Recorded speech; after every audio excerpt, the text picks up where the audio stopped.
law that discriminates against any community. An injury to one is an injury to all. Thank you. The government of San Jose did not approve a boycott on Arizona because of the Senate Bill 1070, but they did approve to send a message that they condemn that law. It is a very complex issue. Nevertheless, I don't agree with the Arizona law.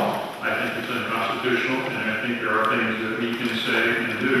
I'm also not going to be supportive of a boycott because I think a boycott by us would also be unconstitutional.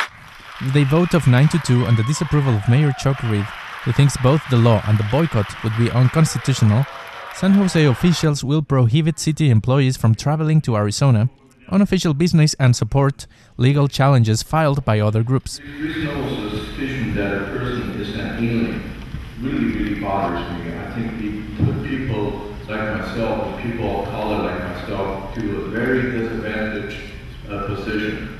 Council members Pete Constant and Pierluigi Oliverio of District 1 and District 6 voted against the boycott, which was suggested by a memorandum written by Councilmember Madison Gwen. The lack of a sensible and systemic federal policy has pushed states such as Arizona to the edge and thus created an unfortunate misguided attempt to disconnect law enforcement and the communities they serve.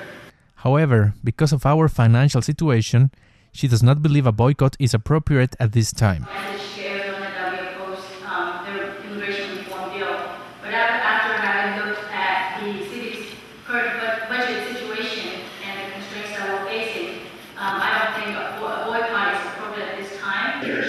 I prosecuted drug cases along the U.S.-Mexican border. I prosecute sexual assault cases here in this county. I know very well how challenging it is to develop trust in a community, in an immigrant community, that fears contact with law enforcement if they conflate local law enforcement with immigration authorities. U.S. WW, and we support the Arizona boycott. Why? Because we believe that every human being has a right to life. The debate from the council members and the audience became heated and turned into an immigration debate, with constant booing or applause and cheers from both sides, showing a clear division among our community caused by the Arizona law. That this law will put the door wide open to racial profiling of all indigenous people. Back in 2007, the city of San Jose observed that the reluctance of immigrants to interact with local authorities can critically undermine the health and well-being of all. Members from Siren brought their support of the boycott, but several members of the audience spoke in disapproval of the boycott and even encouraged the city's government to follow Arizona in applying similar laws. Mexicans coming in here, Irish, Chinese, come on in, but do it legally, that's it.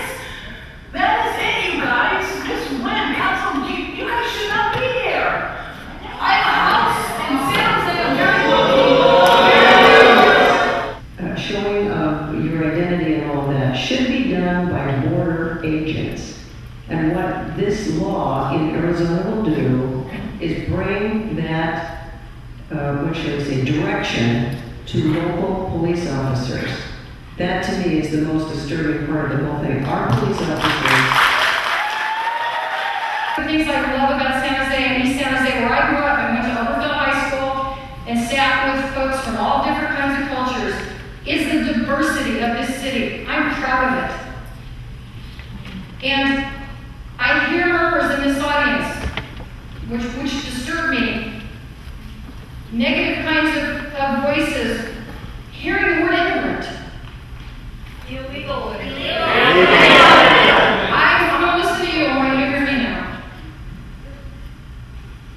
The most important thing we have in this community, the most important asset we have in Silicon Valley is people.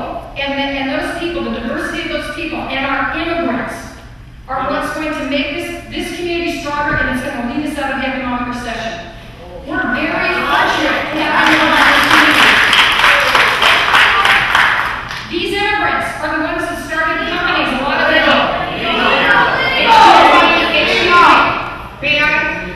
The mayor has stepped away. That does not mean we can act inappropriately. We can be very proud of the Indo-American immigrants, the Chinese immigrants, the Mexican American